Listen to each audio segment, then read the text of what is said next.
Hello everyone, আজকে আপনাদের দেখাবো কিভাবে আমি এত সুন্দর চুড়িগুলো এই নষ্ট চুড়িগুলো দিয়ে বানালাম। আমার কাছে অনেকগুলো চুড়ি ছিল যেগুলো ভেঙে গেছে। খুব কম সংখ্যক ছিল যেগুলো দিয়ে আমি এরকম সুন্দর কিছু চুড়ি মেক করি যা আমি যেকোনো সময় শাড়ির সাথে পরতে পারবো। প্রথমে এই চুড়িগুলোকে আ আঠা দিয়ে সুতোর মাধ্যমে লাগাতে হবে। ঠিক এইভাবে আমি প্রথমে আঠা লাগিয়ে নিয়েছি। তারপরে এগুলো দিয়ে সুতো দিয়ে রেপ করলাম।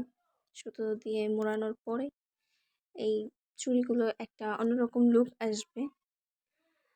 তারপর হচ্ছে আমি সেই গ্লাসগুলো লাগাবো। আসলে এই শাড়িগুলো এই শাড়ি যেকোনো শাড়ির সাথে এই চুড়িগুলো আসলে পরা যায়। তারপর আমি এই গ্লাসগুলো লাগালাম সুতো দিয়ে মোড়ানোর পরে। আপনাদের যে যার মতো পছন্দ মতো এই গ্লাসগুলো লাগাতে পারেন। গ্লাসগুলো আমি ১০০ টাকা দিয়ে অনেকগুলো গ্লাস কিনেছিলাম লিপ পেন আর্টের জন্য।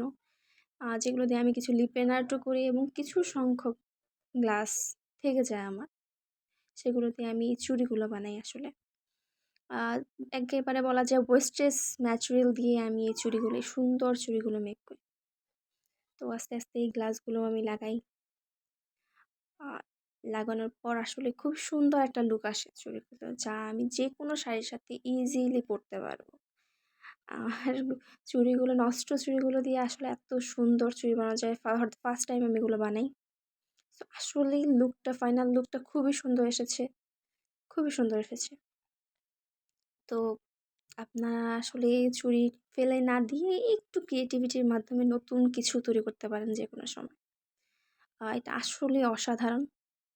সো আসলে আপনারা দেখতেই পাচ্ছেন কি সুন্দর লাগতেছে আমার হাতে। So good bye everyone.